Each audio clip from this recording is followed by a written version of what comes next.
GM Nightfalls are here, and fortunately the difficulty is actually pretty fun for these, and it makes Conqueror a worthy title to actually obtain.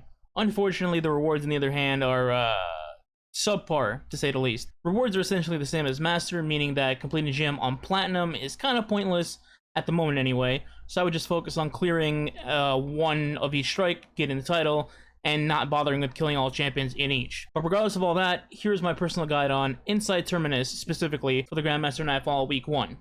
Let's start with weapon recommendations. First up, Ariana's Vow. That seems to be the MVP for this strike. It shreds anti-barriers pretty fast, I believe in 4 shots if you're a solo person, and obviously 2-2 if you have 2 people with it. However, I would not recommend more than 1, solely for the reason because while it's great for anti-barrier champions, it's not so great in the boss fight, which is probably where you're going to spend the most time in this strike. The boss fight involves waves and waves and waves of ads. They're on a timer consistently, so you will run out of ammo pretty quick, and you obviously can't be doing boss damage and clearing out with Ariana's Vow. You just don't have the ammo for it. So I highly recommend 1. I wouldn't go with 2 though, but it's a very good gun for anti-barriers in general. Next up would be the Void Sidearm from the 7 Seraph Bunker on the moon. It's Void, it can do anti-barrier shields, it's better than Recluse for negative 25 handicap runs, in my opinion. So if you haven't gotten that, I would definitely get it if you're not an Ariana user. Next up after that is Izanagi. I don't think I need to say why you would use Izanagi, that's pretty obvious. Honed Edge, yada yada. Then a Mountaintop Recluse, a very, very, very strong combo, and for anybody not running Ariana's Vow, I would highly recommend you run that if you're used to it. You have to be, how should I say this, experienced in your Anarchy shots, because that makes all the difference at the boss. And then finally, in the GL group, I would recommend Wendigo for several reasons, really. Obviously, Exploding Light does a lot of damage, but a key factor in this gun is the blinding grenades. Blind nades can come in so handy in handicap runs, especially in the boss fight when there's plates to cap and there's gladiators and legionnaires just non-stop shooting or aggroing you. They get near your plate and you don't have a tether, fire a Wendigo. They become blind for a couple seconds. That could be the difference in you capping the plate, and that's really handy. Then you have a few lesser known or used guns. Void LMG, Recluse because its range sucks and it's not that great here. Then your Revoker because it's a good sniper but also refunds ammo if you miss. And I would not recommend Unstoppable Hand Cannons solely for the fact that there's a bug that makes the shot inconsistent. Sometimes it'll count, sometimes it won't. If you don't have a solar class on your team for this strike though, you're probably gonna have to end up running that. Just know that if you get the bug, it seems that reloading your gun and then firing another unstoppable round fixes the bug if your unstoppable champion doesn't actually get staggered. And that's it, let's move on. Alright, let's talk about subclass suggestions. So before I talk about what I would recommend, there's a few things that I would not recommend, and I'm sure I'm gonna get heat for this, but I'm just gonna stick to my guns and say it anyway. Well of Radiance and Ward of Dawn are not good suggestions for this strike. I repeat, not good. Now just to clarify, I'm not saying Well and Ward are not good for GM Nightfalls in general. I'm just saying for this strike specifically, I don't think they're good. For like, let's say you're doing Exodus Crash next week. Those will probably be good in that strike, but this one, nope, don't agree. And here's why. So the reasoning is pretty simple. At negative 25 handicap, despite the positives these super give, they're not very useful in the grand scheme of things. For example, just about everything in the strike will one-shot you, even if you're in Well, even if you're in Ward. Any champion, gladiators, snipers, incendiaries, because they'll just push you out and burn you to death, they'll all one-shot you. The boss will kill you either with the ground pound purple thing, whatever the hell it's called, or he'll just charge you like a linebacker and tackle you inside your well, insta-killing you and potentially your whole team, and then you get kicked to orbit. It's just not very handy, especially since the boss hides so freaking much in the boss fight. You'll pop your well to kill a few legionnaires and make like 2 orbs, and then you're pretty much done. In the grand scheme, it's just not very good, in my opinion. Same thing can be said about Well. You can sit in your bubble, and that's about it. It'll give you a couple of seconds to heal up. It's just not practical. Now, let's move on to things that I would recommend. And by the way, you're welcome to disagree about Well and Ward. It's just my personal preference. It's my recommendation. It's not something you must use. Let's start with Hunters first. So for Hunters, I think Void is obviously the go-to. I think 99% of people would just agree on that. So you can either go top tree tether or bottom tree tether. Both of these have good advantages. Both of them are pretty powerful. Let's start with top tree. Top tree has the power of Orpheus rigs behind it that allows you to get a ton of orbs. The tether stays much longer and it anchors to tons of enemies, and you'll get half your super back. And getting super energy in the strike is really helpful. Obviously, special finishers, giving people orbs for their supers, yada yada. etc. You also can go invis on this class. Differences between this and bottom tree is you only go invis and not your entire team, but it's still very, very helpful to go invis for certain things like getting a relic, for example. Also, for the boss fight, it's very helpful because, as you will find out, the boss summons adds like seemingly every 20 seconds once you get him to half health anyway, and having that extended anchor tether is really helpful because you can tether the boss and the adds when he drops during the middle of the fight, and then everything will be captured and stunned temporarily, meaning you and your team can potentially capture all 3 plates at once, which saves you a ton of time in the Nightfall because, as you know, at 44 minutes, you get all your reses wiped out, and if you die, you're in orbit. So, top tree, really helpful. On the flip side, bottom tree can do many things similarly to top tree. However, obviously, you don't have the power of Orpheus rigs. You do have 6 Coyote, that gives you double dodge, which gives you more invis time. And of course, bottom tree can make your entire fire team invisible as opposed to just you. And that matters because in the event that you want to skip some of the strike with your entire team, like let's say the beginning where you have to kill a Colossus anti-barrier, you can just invis your fire team and then go straight past them and into the first plate room with the double unstoppable guys. It's all really preference depending how you want to run. If you want to skip a ton of stuff, if you want to kill a bunch of champions to get your tokens up, both of these classes are really, really good. It just depends what your preference is, really. Now for Titans, like I mentioned, Warded On, just not the popular choice here. Just me again. You don't have to agree. I can say, though, that Middle Tree Sentinel, on the other hand, aka ControlDemolition.exe, is very, very, very good for several reasons. Middle Tree Sentinel comes with a combo of great perks you can just abuse in this Nightfall. First, you have a long-lasting giant block shield that you can use to pump your fire team's damage, give them a buff. Then you can cap plates using it by stunning everything in your shield, like gladiators and such, things like that. And you can also use it defensively and offensively by blocking over your fire team's res, getting the res, and then protecting them from getting killed immediately out of it. As well as, obviously, you can, hit your opponents to kill them. It is a super, after all. It's not just blocking. Now, also worth noting is that this super can generate orbs while blocking, I think up to 5 to 7. And on top of that, you can also generate orbs when you use it offensively with your discs or just straight melee punches. And somehow the super is able to create up to, I think, 12 orbs at a time, where most supers can't get more than 5. I don't know if this is intentional or not, but that's a ton of orbs, even more than Orpheus Riggs Hunters, which could come in huge depending how you take on the boss fight, in my opinion. Finally, I'd make one more Titan suggestion if you don't want to run Middle Tree Sentinel, and this one's kind of out of left field, I'm not gonna lie. It's Burning Maul. That's right. Burning Maul is actually very handy for the strike for a couple of reasons.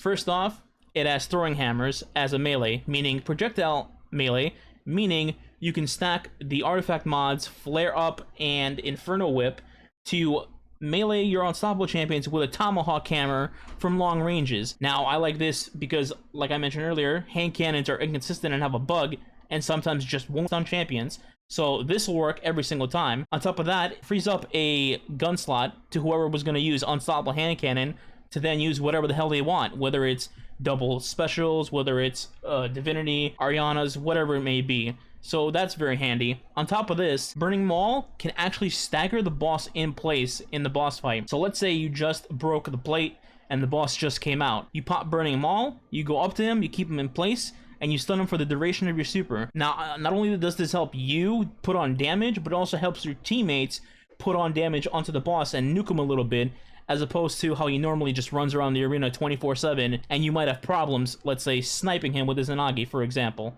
So Burning Maul is actually very, very helpful in this. You don't need to run Triple Void, so I thought I'd throw in the suggestion in case some people want to use something different.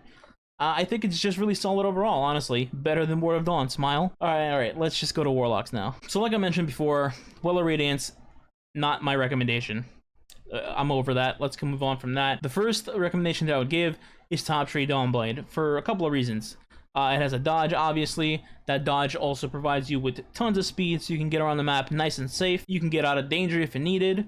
It also has a projectile melee similar to Burning Maul, so you can run the same thing as Burning Maul. You put Inferno Whip and Flare Up from the artifacts onto your chest piece, and you can stop unstoppable champions from a distance, no problem. The super, on the other hand, I would say is kind of weak. I think it's 2 swords to kill a Legionnaire, so don't expect to use that a ton. You're most likely just going to be using your super for a special finisher. It's your abilities that are just going to work out for you. I would just say it's still more helpful than well, but hey, it's just an opinion, right? The second suggestion I would put for Warlocks is definitely Devour Voidwalker. Now, if you don't know what Devour is, Devour is basically an ability where you can either eat your grenade or kill an enemy with a charged melee and you have a Devour buff. And essentially what this buff does is every single kill that you get within the timer of Devour, your health would instantly be healed. So you get a 10-second timer initially, and for as long as you can get kills within 10-second intervals, you will forever be healed non-stop within the strike. I don't think I need to tell you why that's really good. It can keep you alive for very, very long, especially if you're in a group where you need to kill a ton of Legionnaires, like in the boss fight, who summons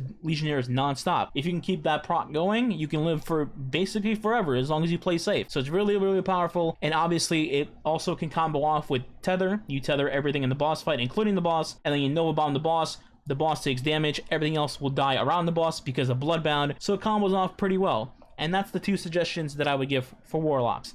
Alright, let's talk about some general tips for Inside Terminus, shall we? First off, team shot your champions from angles. I know that sounds really stupid and generic, but hear me out. So champions lock onto you one target at a time. And here, obviously, -25, you will get murdered very, very quickly. So the ideal situation here would be try and call out if you think you're the target of the champion. This becomes key when trying to pop shields, like on an anti-barrier Colossus. Let's say you're in the middle of a room in the ballroom and staring down a barrier champion. Create some distance between each other, and then start firing. Whoever the champ is looking at will cover, say the champ is on me, then their teammates can keep shooting the barrier champion, and then when the shield comes up, they stun him and then snag the kill, and in this case preventing your teammate from getting destroyed by missiles or just machine gun spam. Next, prioritize certain enemies first. So in this strike, and given the circumstances, your top priority should always be spawn killing ads out of the gate if possible, like let's say in the ballroom. Now, outside of that, your next target should be eliminate Scions first, because they're snipers in this, and they'll just immediately one-shot you. So if you're going to kill snipers in the ballroom, they spawn at 3 at a time in waves on both sides. So each time a ball will drop, there will be 3 Scions left and 3 Scions right. I would say keep a distance, obviously, and then divide your team to kill off the Scions first so you don't get sniped across the map and potentially get your run ruined. So kill 3 Scions left, kill 3 Scions right. After that, you would converge on the regular enemies like Legionnaires, a Phalanx, a Gladiator, things like that. Finally, you would keep the anti-barrier and the unstoppable alive for last. The reason for this is the unstoppable is the guy that will drop you the relic that you need to dunk into the back of the room where the boss left. Now, what happens is the unstoppable is what triggers the next wave of ads to spawn in the first case. So you would kill the anti-barrier, leaving only the unstoppable alive. Then you kill the unstoppable, the ball will drop. Once you pick up the relic, the end door where the boss left will then have ads spawn next to it. You would clear out those champions and those ads, then you would dunk the ball, then you would stay in that area by the end door because the next wave of ads will spawn back in the center.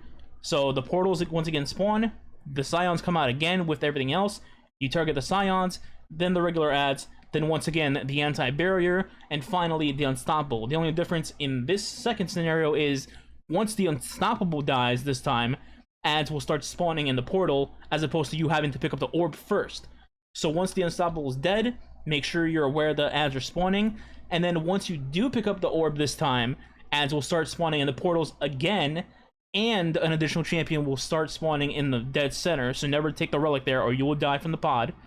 Now, in this case, one teammate, being the Invis Hunter of course, takes the relic, goes Invis, and they can freely dunk the orb, and that part is done, while the other 2 teammates will back up in the beginning of the room and either take the left or right side and stand by a portal, immediately killing any enemies that come out of there, and you will slowly take out the Scions and the Legionnaires that have spawned by you in this case. Now, while this is happening, like I said, the orb gets dunked by the Invis Hunter, and you have 2 choices. The Hunter, being a bottom tree, can come back for you and Invis all 3 of you, and then you run away and go to the boss fight.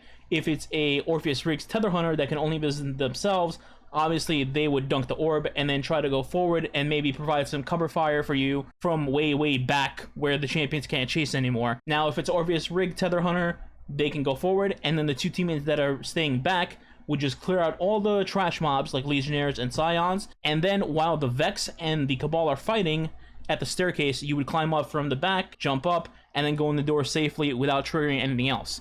Now, obviously, if you have a bottom tree hunter, you just skip everything. However, you do have the choice of wanting to kill the last 2 or 3 champions just to accumulate tokens if you want for the boss fight, if you're not very confident with a low amount of tokens, for example. But other than that, the ballroom's pretty much done from that point on, so let's go on to the next tip. Finally, let's talk about the boss itself. So in this room, timing is very, very key.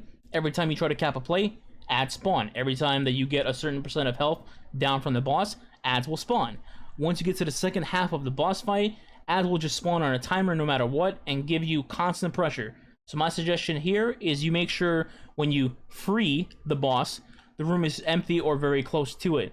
Try capping the plate, meaning the first plate at the beginning of the boss fight, as you're killing waves of adds, and if successful, you try to make the boss as low as possible before the next wave comes out. Try to nuke him a little bit, as close to half health as you possibly can. The goal here is to get the boss to half so he leaves and lets you breathe for a bit as you cap the 3 plates. Now at this point, one recommendation I would give is when the boss is leaving, you should expect a new wave of adds to come out as soon as you trigger any of the plates, and then have your tether hunter, whether it be top tree or bottom tree, start tethering the middle. The reason for this is the adds will get stuck on the tether, obviously, but this will also cause them to be quote-unquote confused and let you just kill them for free if you have the ammo for it. If you don't, it's just to buy you time while you cap the plate. Now on top of this, should there be any adds that don't get tethered and they push somebody's plate, if you're a Wendigo user, you can use the blinding nades to your advantage here while you're capping the plates to blind the enemies rather than try to waste all your ammo to kill them and just keep them away from all your plates.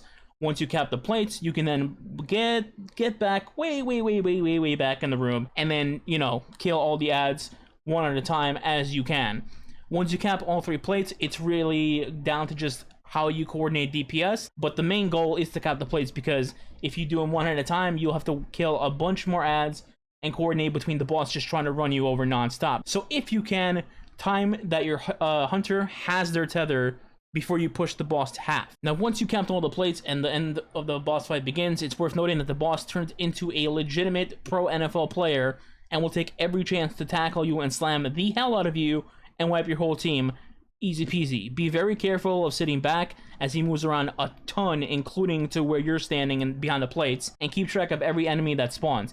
Every time a wave of enemies come out, you should take advantage of any tethers that you have to try to capture the adds, kill them, make orbs to your teammates, especially if you hit the boss, and apply damage to him in burst damage waves.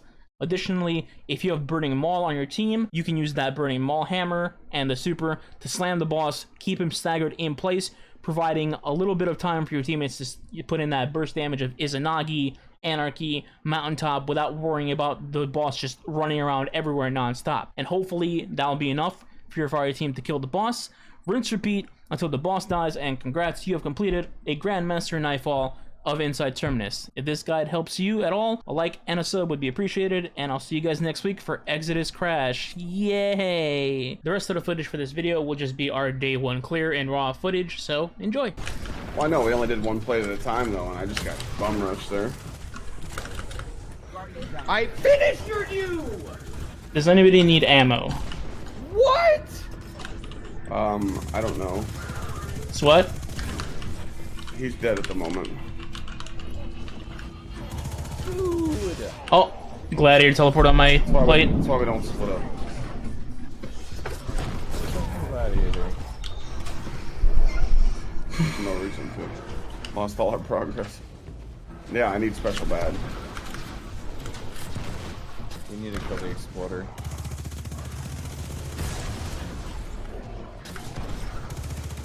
I'm making a finisher right here on me. Push, man. The ding ding.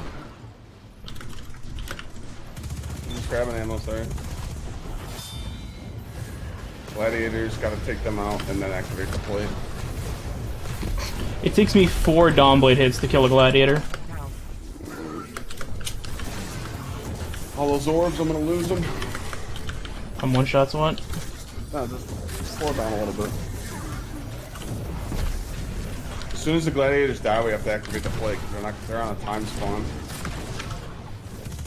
I'm activating this middle plate. Alright, I got full heavy now, almost. Yeah, I'm full. And I have a brick in front of me. Let's go right plate. Gladiators. Just going to the right, baiting them over here. When they get over here, we're just going to destroy them. Come on, baby. I have heavy bricks everywhere. They're coming. They're coming.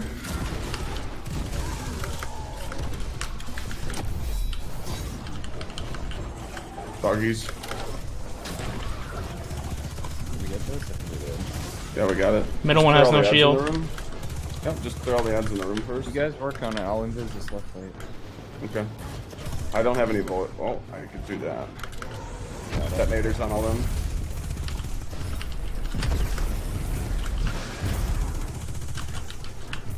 I do have banner shield. Alright, we should be chilling. Big chillin'. 9 res When tokens. we have no ads, we need to be doing huge burst deeps. Huge burst deeps, yeah. Save your banner for when ads come up. I don't have tether yet. Purple. Almost got me. Save my banner for what? Incinerators? If we need it, I don't know. Purple.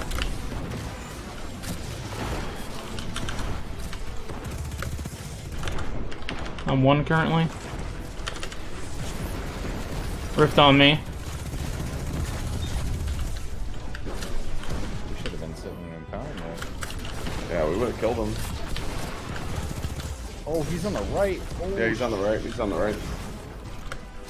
and He's now right he's in on the top. middle. What? Fuck you! Bro! I got baited. It's good. It's good. We got the back of the map. I just got bungee, man.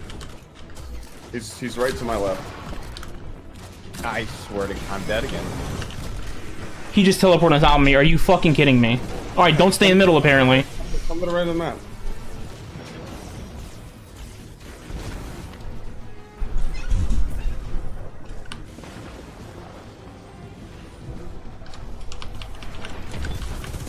All the shields are knocked off.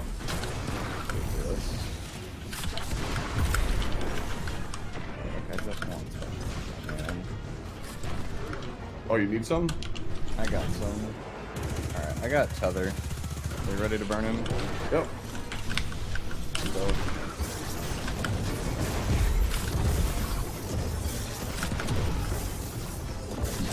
Eat shit, bud.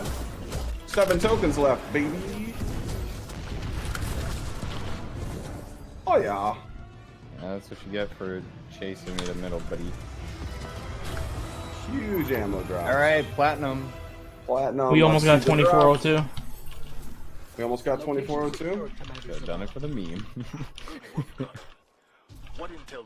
Get as many res tokens as you can and go to the boss There's fight. only That's one it. data